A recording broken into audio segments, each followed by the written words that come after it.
Yang menarik karena waktu itu BKK itu berkarya untuk orang-orang yang sungguh kecil, lemah, miskin yang tidak diperhatikan. Pada waktu itu saya kan waktu live-in tinggal di komunitas Semarang ini. Para suster itu mendampingi para napi, narapidana di penjara, terus orang-orang pastoral keluarga itu kunjungan keluarga-keluarga yang sungguh sangat tidak pernah diperhatikan. Nah, satu dari Filipina, satu dari Pakistan, terus satu dari Indonesia. Terus waktu itu saya ditawari terus mau misalnya memulai komunitas baru di Pakistan. Ya karena di sana kalau di Pakistan perempuan itu tidak boleh keluar kalau tanpa ada yang mengawal. Ngopi di teras bareng Rian. Selamat datang kembali di Ngopi di Teras bareng Rian. Kali ini saya bareng dengan Suster Agatha Titi. Jadi suster ini adalah suster kongregasi BKK ya? Kongregasi istilahnya ya suster? Iya. BKK. Jadi kita bakal ngobrol-ngobrol soal kongregasi BKK, juga ngobrol-ngobrol soal suster karena ini memang lagi pas lebaran kita tag-nya ya suster. Jadi lebih santai lagi. BKK sendiri tuh apa sih sebenarnya suster? BKK itu adalah kepanjangan dari Biarawati Karya Kesehatan. Itu merupakan kongregasi internasional, dalam bahasa Inggrisnya itu Medical Mission Sister atau Society Catholic of Medical Mission Sister, tapi terkenal dengan Medical Mission Sister atau MMS. Nah, kongregasi ini kami didirikan oleh Mother Anna Dengel pada tanggal 30 September 1925. Jadi kalau BKK sendiri tuh pusatnya kalau di dunia di mana tuh suster? Sekarang kami pusatnya di London, di Acton, London. Oh, di itu London. Generalatnya. Ya. Generalatnya di London. Kalau di Indonesia sendiri? Di Indonesia untuk provinsialnya itu ada di Jakarta, di Jalan Keramat 734 itu. Nah, sekarang kita posisi ngobrol-ngobrol ini di Semarang. Di Semarang cuma satu-satunya di sini ya suster? Iya. Di Jalan Singa itu ya? Iya. Suster sendiri kalau pertama kali di sini tuh kapan suster? Saya mulai di Semarang sebenarnya waktu itu masuk postulan novisiat tahun 1992.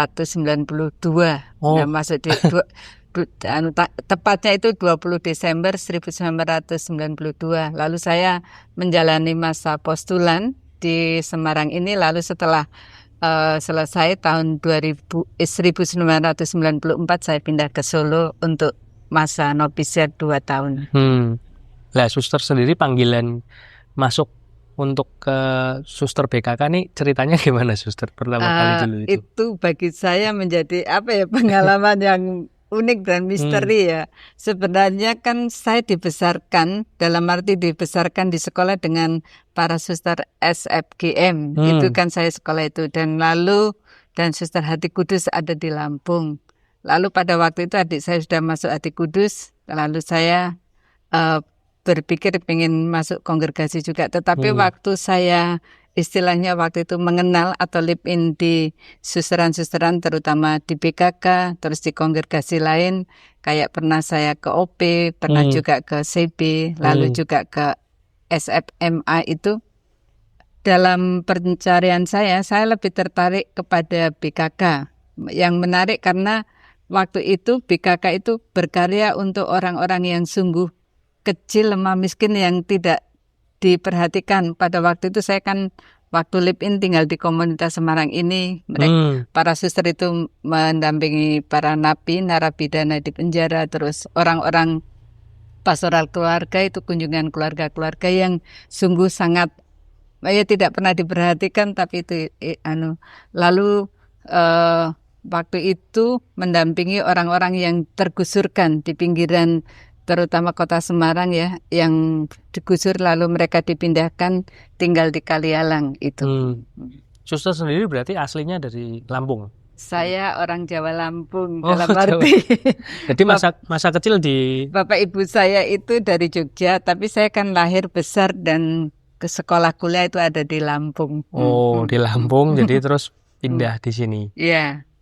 Terus ada panggilan itulah.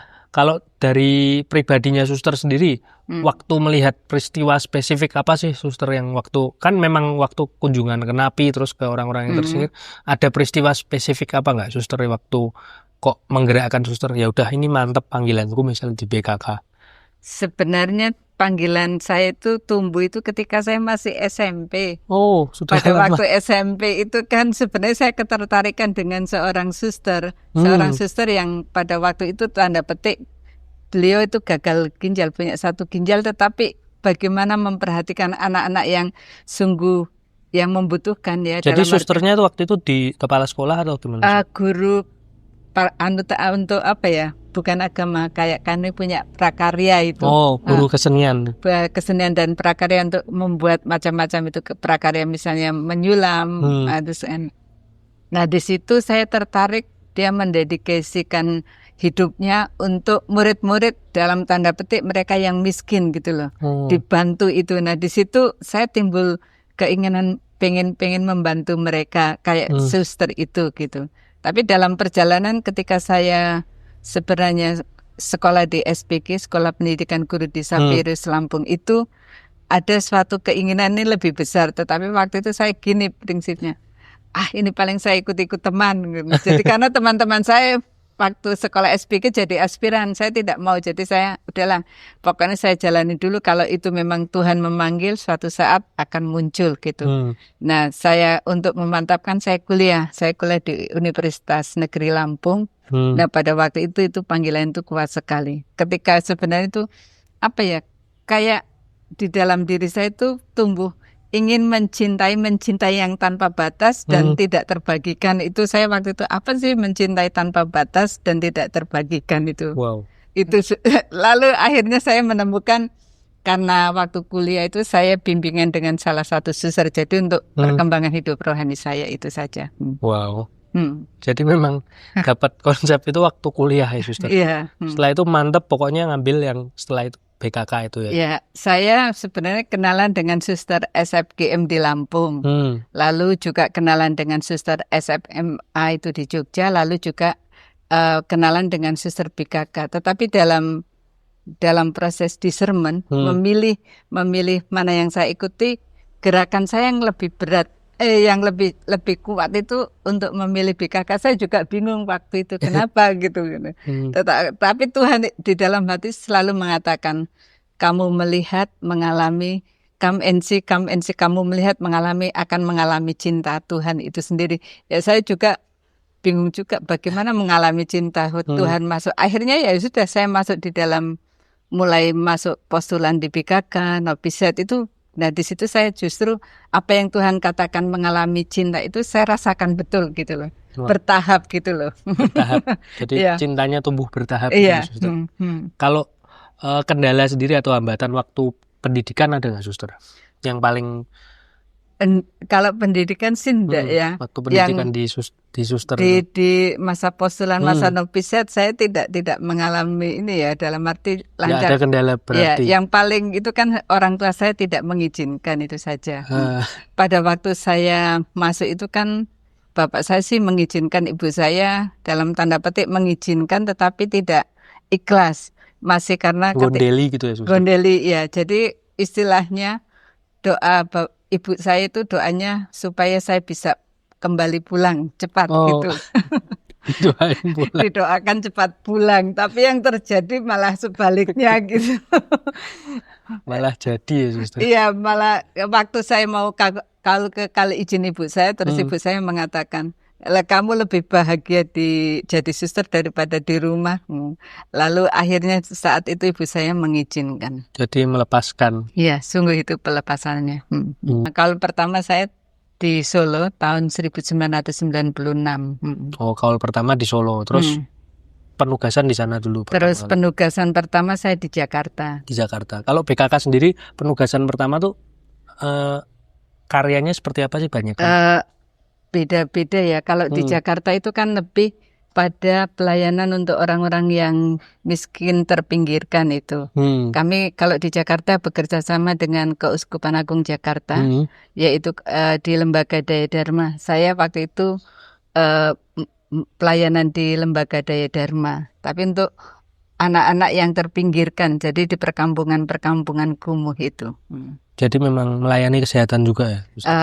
Di situ saya lebih banyak untuk misalnya keluarga, kan itu pelayanan kesejahteraan anak fokusnya. Jadi di situ ada untuk beasiswa untuk anak-anak yang tidak kurang mampu, lalu untuk gizi anak-anak, lalu juga untuk pemberdayaan orang tuanya.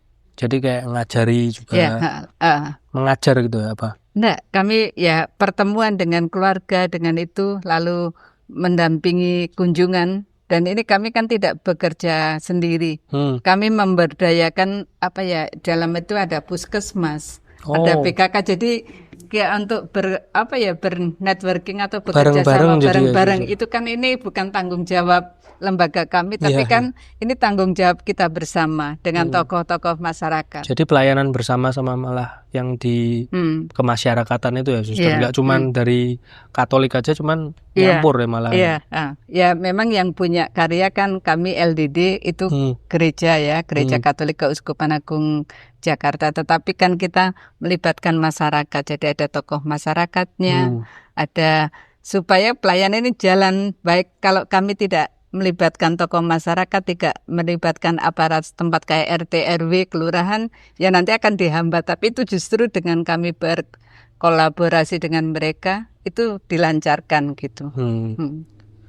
Kalau dalam pelayanan Suster selama ini, dari 96 sampai sekarang itu, ada pengalaman yang berkesan nggak, Suster? Saya paling berkesan pernah itu yang di Jakarta. Kami untuk pelayanan pelayanan untuk gizi anak di sekolah madrasah itu waktu itu. Ke madrasah? Iya. Nah, waktu kami ini pelayanan berjalan sudah hampir 1 tahun, terus tokoh-tokoh masyarakat itu berkumpul di sekolah itu, lalu kami ditanyai. Diinterogasi gitu. Diinterogasi itu untuk apa ini pelayanannya. Terus ya berdua, kami waktu itu punya tim, jadi saya bersama dengan tim kami ditanyai terus, lalu ditanya, pelayanan Anda itu punya pamrih enggak? Terus kami menjawab, ada pamrihnya.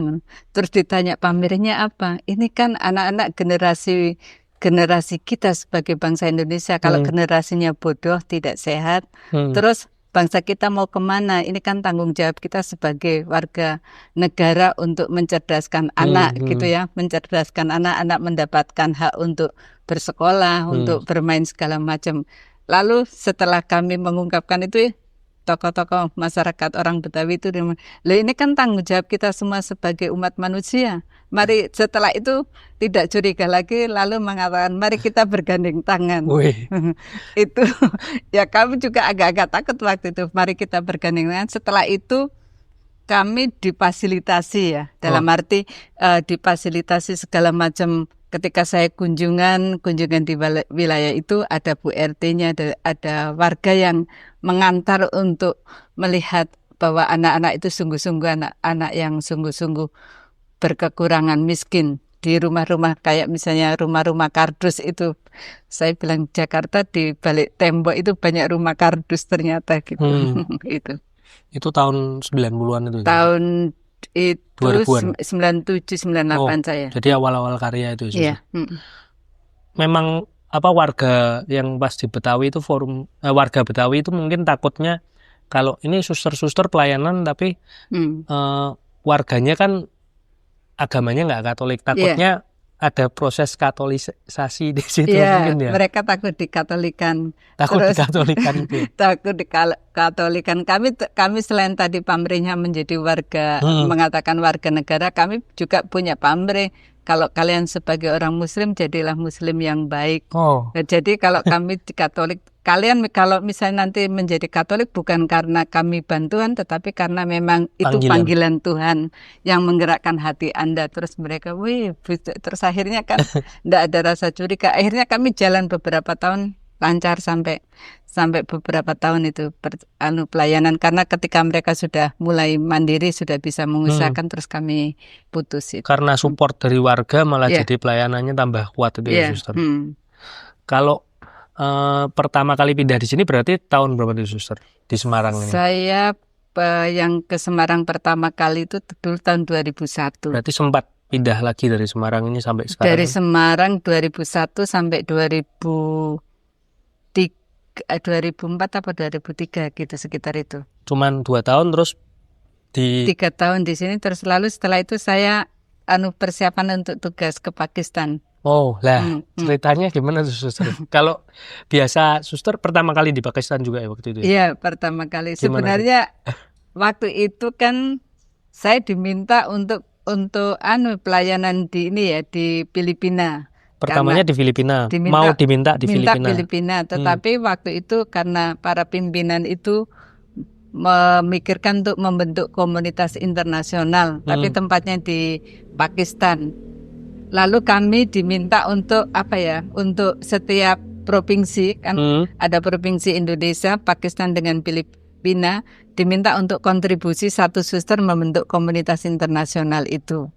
Nah, satu dari Filipina, satu dari Pakistan, terus satu dari Indonesia. Terus waktu itu saya ditawari terus mau misalnya memulai komunitas baru di Pakistan.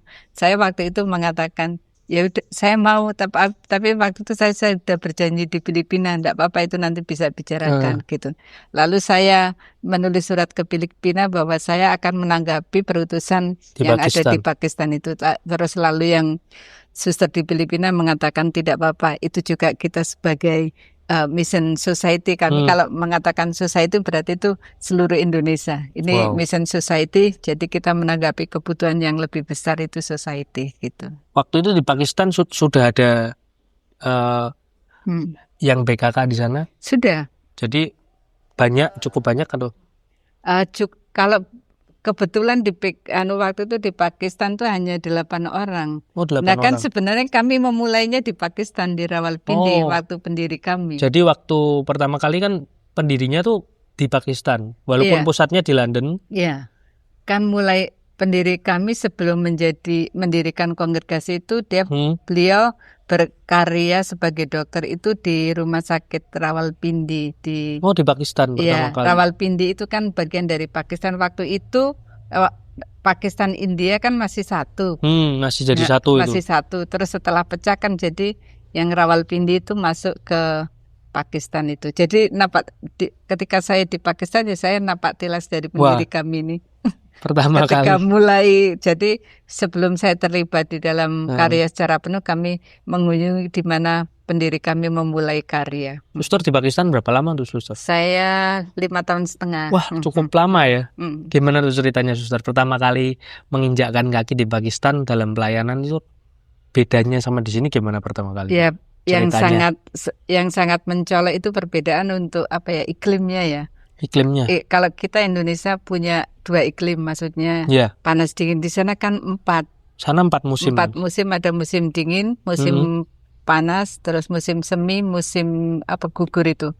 Nah, yang bagi saya itu penyesuaian untuk musim panas. Yang saya tidak pikir saya panasnya di sini. Tidak seperti ini, tapi di sana kan panasnya 50 derajat kadang-kadang.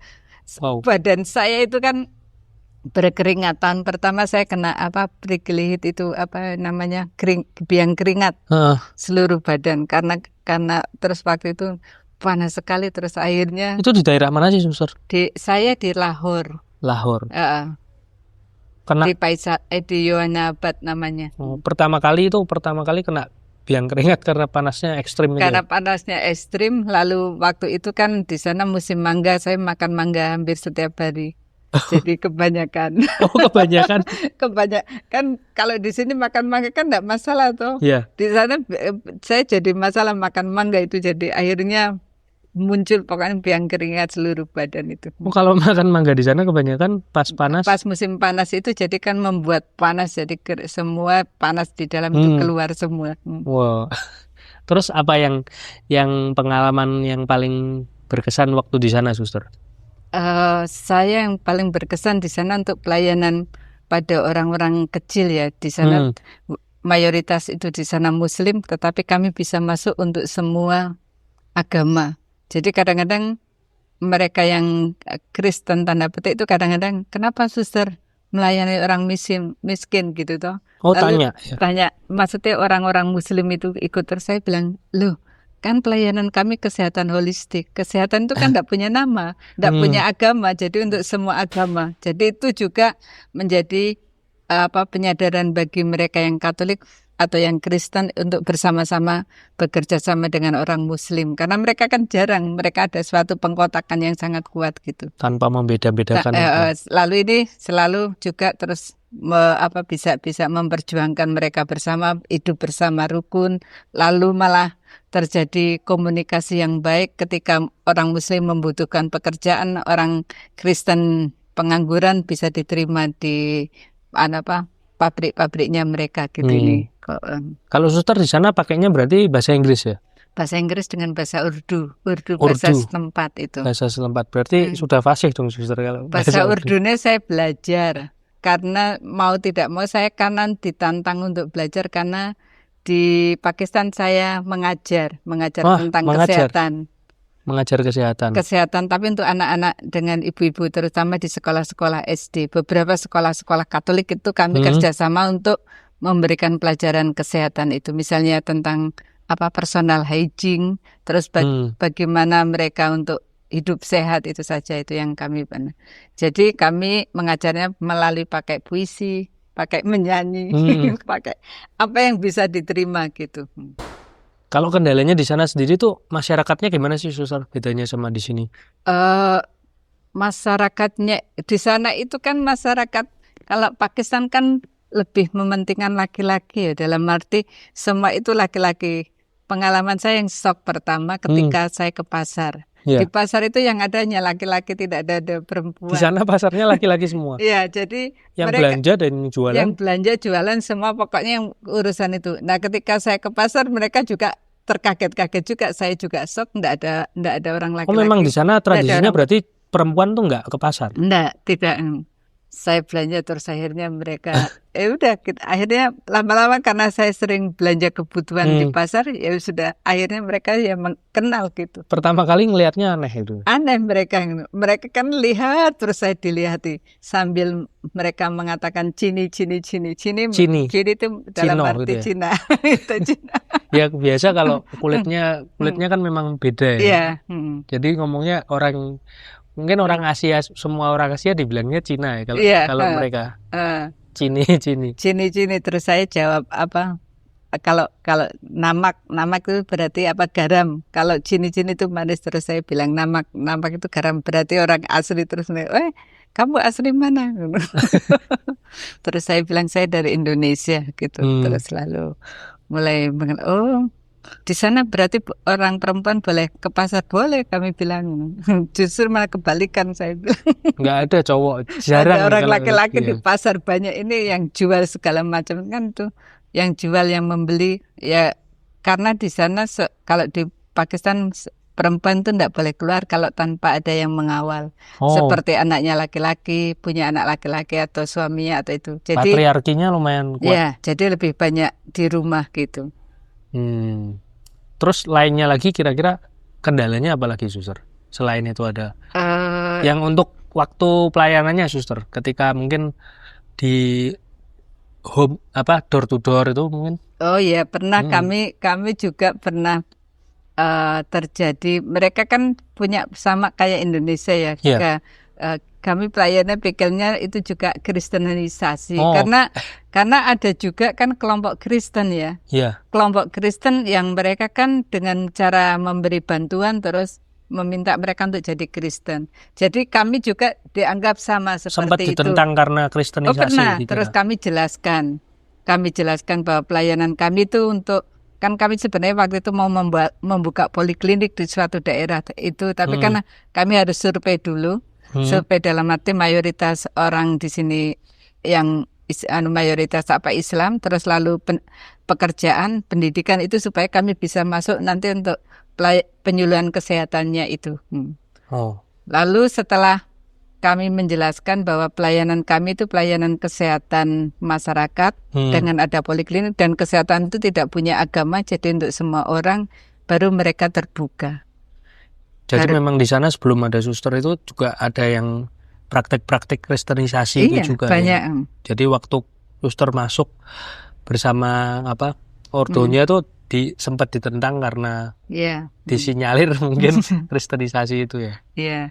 Ya memang di mana-mana mungkin ada lah yang seperti itu ya. Kadang kita membantunya juga bukan tujuannya sebenarnya bukan itu kan, tapi kemanusiaan yang utama kan. Kesehatan kan memang nggak punya agama itu benar. Iya. Ada lagi nggak suster kalau waktu di Pakistan tuh?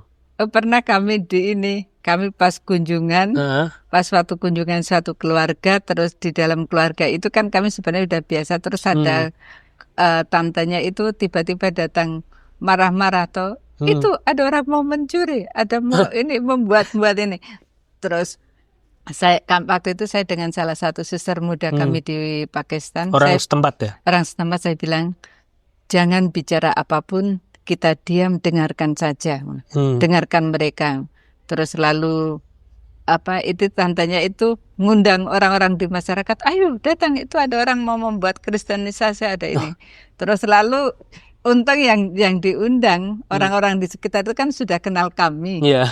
Karena saya sudah dengan salah satu suster, kami sudah kunjungi keluarga-keluarga di sekitar, sudah banyak gitu. Terus lalu mereka ketika datang melihat itu suster kok, terus jadi mundur teratur pulang. Terus lalu kami bicara dengan keluarga. Ibu, sebelum kami pulang minta tolong dicek anak-anak apakah kami memberikan sesuatu, misalnya, terus cek dulu barang-barangnya apakah saya mencuri gitu. Akhirnya terus kan ibu itu juga walaupun muslim kan sudah kenal baik dengan kami. Suster, kayak suster tidak pernah ke sini. Saya percaya suster tidak apa. Suster ke sini kan tadi hanya mau berkunjung, mengunjungi kami, mau ini, tapi kan kenapa didengarkan sudah, terus lalu kami akhirnya pamit pulang gitu. Nah, pengalaman itu jadi kadang pengalaman kita harus kristenisasi, pikirnya itu kristenisasi, tapi kan kita harus sungguh-sungguh menjelaskan pada masyarakat apa yang sebenarnya mau kita lakukan itu. Jadi memang pelayanan BKK ini pure bukan kristenisasi ya suster? Iya. Jadi beberapa kali kan kita memang ya kita sebenarnya kan memang dengan atribut agama kayak suster kan atributnya jelas sekali. Iya. Terus pasti kalau melakukan sesuatu orang menilai pertama kali ini kristenisasi, ini mau menjadikan Katolik, tapi kan enggak sebenarnya. Memang pelayanan dari pure dari Tuhan, memang dari pusatnya juga pertama kali juga kesehatan memang nggak punya agama itu ya. Iya, iya.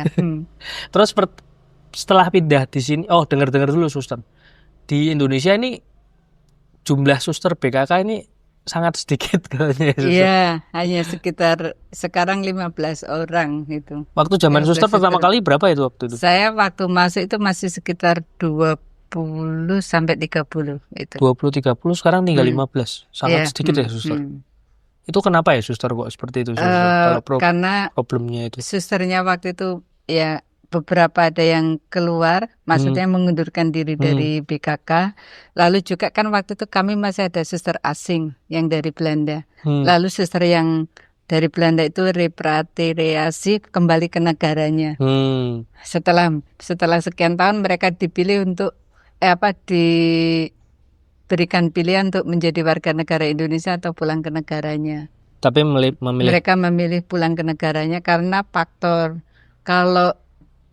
cuaca kan beda. Kalau untuk masa tua Indonesia kan terlalu panas segala macam begitu. Jadi kalau kembali ke Belanda kan kembali ke udara aslinya mereka kan bisa menyelesaikan. Jadi pas masa tuanya mereka banyak yang kembali ke Belanda.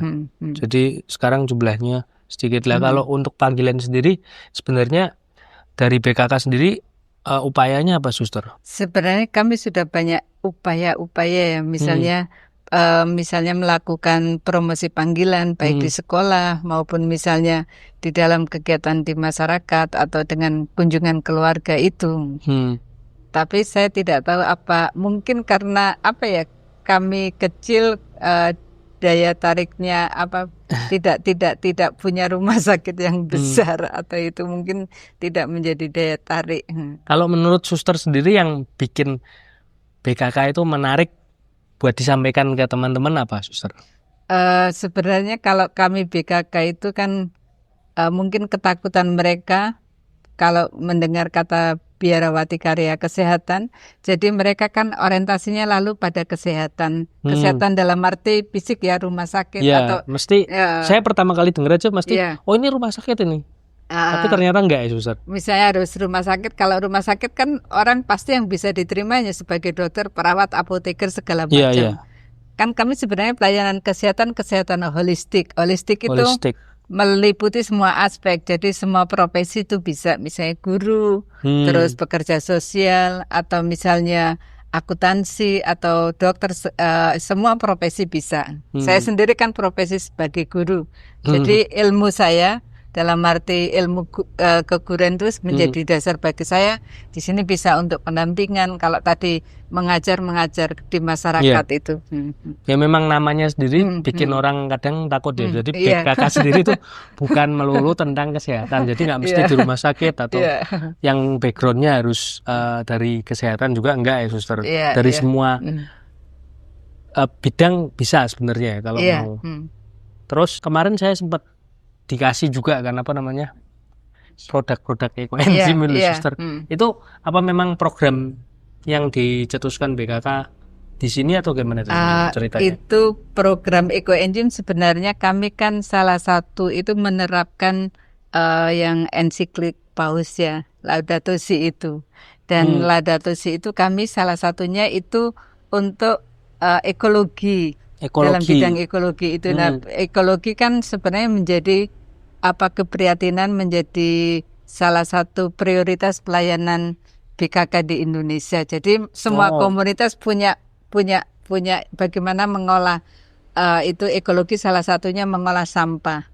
Nah, sampah itu kan kita olah selain tadi sampah anorganik dengan organik. Kalau yang anorganik kan pemilahnya gampang, misalnya plastik dimasukkan sendiri dus dengan itu nanti itu dikasihkan ke pemulung itu. Nah, yang waktu itu anorganik kami lebih banyak kalau satu hari itu membuang sampah di tempat sampah itu misalnya 2 kantong atau itu. Lalu kami mencoba untuk mengolah. Salah satu waktu itu ada tahun mulai COVID itu tahun 2020. Ya 2020 itu kan mulai COVID kan ada cara-cara membuat ekoenzim. Saya mempraktekkan itu. Ada dokter sebenarnya yang memulai Dokter Rosukan itu dari Thailand. Terus kami mencoba bagaimana membuat ekoenzim.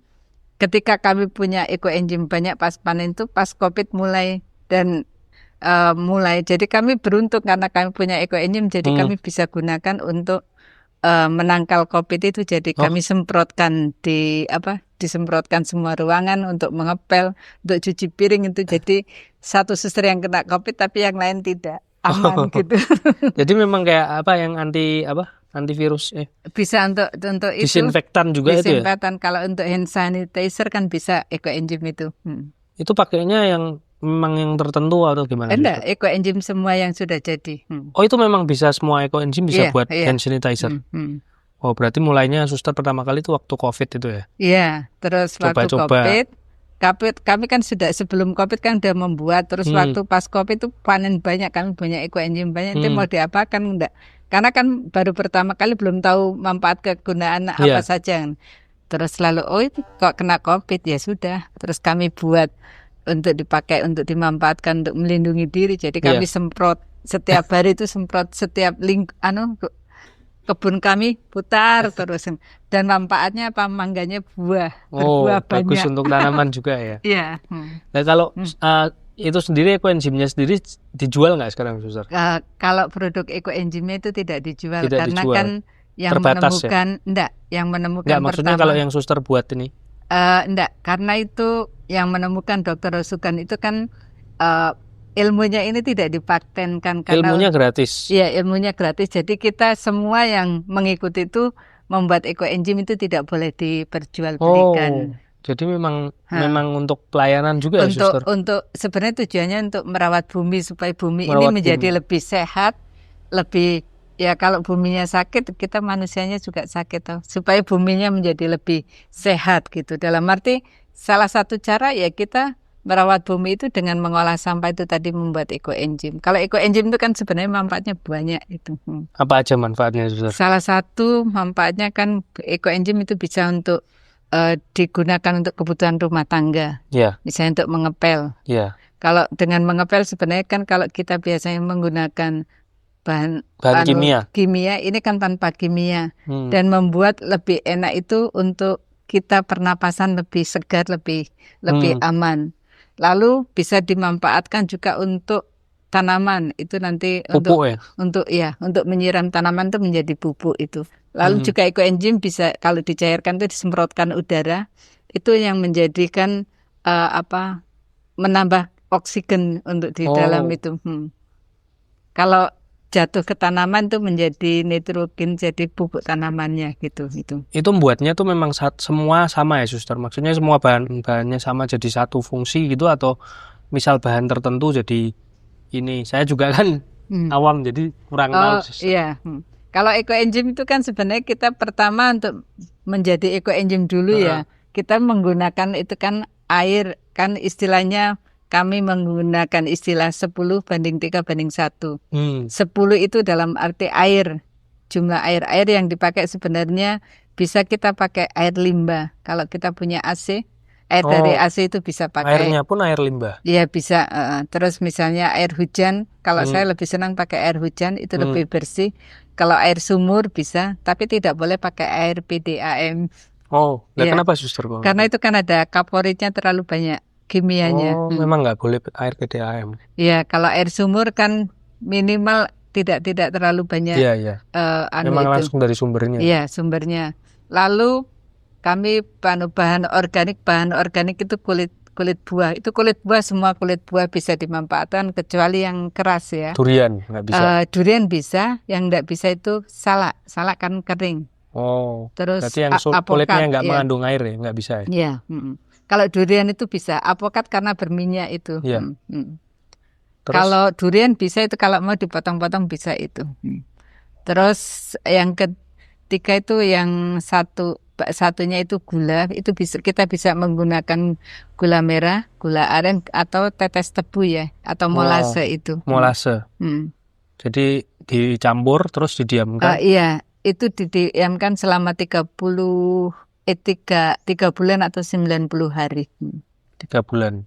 Kalau kami pakai ember besar itu ditutup langsung, itu 3 bulan langsung ditutup. Ditutup rapat apa? Ditutup rapat dengan plastik terus ini. Tapi kalau pakai misalnya bekas air mineral itu, galon itu kita harus membuka setiap minggu supaya gasnya keluar, biar tidak meledak. Jeblos, ya.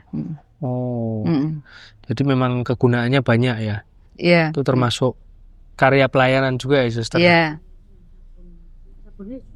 Sabunnya nggak dijual. Kalau produk turunannya itu bisa dijual.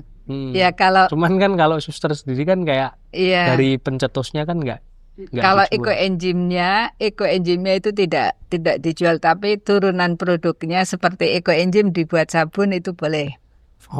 Jadi memang diturunkan produknya. Iya, produknya dibuat. Misalnya kayak kalau kami kan misalnya sebagian ekoenzim itu saya buat untuk sabun cuci.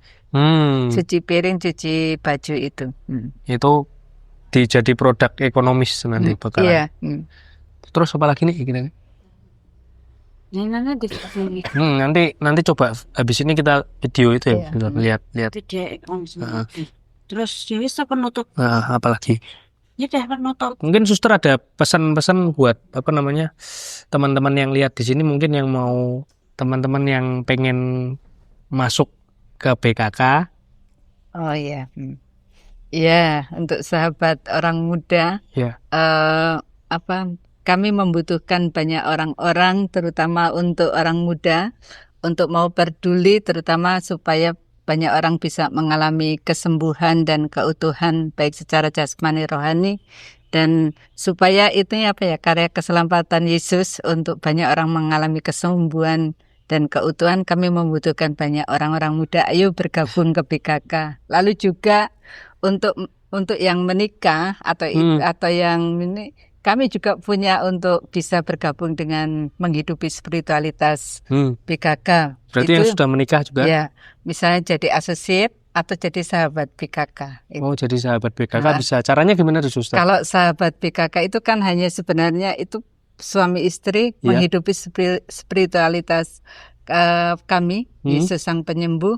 Lalu bisa membantu kami sesuai dengan kemampuan yang dimiliki. Misalnya yang bisa, misalnya untuk tentang IT, bisa membantu di dalam hal IT, atau misalnya mendoakan, atau bisa misalnya dalam bentuk material segala macam. Nah, di sini kami punya kelompok sahabat BKK. Mungkin ada Instagramnya atau ada apanya, suster? Kalau yang Instagram BKK itu kami punya API BKK. API BKK. API BKK ya, Iya, nanti bisa di follow. Untuk kalau yang mau daftar BKK mungkin ada panggilan bisa ke situ juga. Iya, bisa kontak. ke API BKK, atau juga saya punya Instagram iya, pribadi, Instagramnya namanya suster. Agatha Titi Prawati itu. Agatha Titi Prawati. Oke, itu aja suster. Makasih banget Ya, sharingnya ini. sama-sama. Semoga bisa Ya, sama-sama. menginspirasi. Terima kasih. Jangan lupa teman-teman untuk like, subscribe, dan komen-komen di sini. Apalagi kalau kamu kenal sama suster Agatha Titi. Gitu aja. Terima Thank you. kasih, mari, makasih.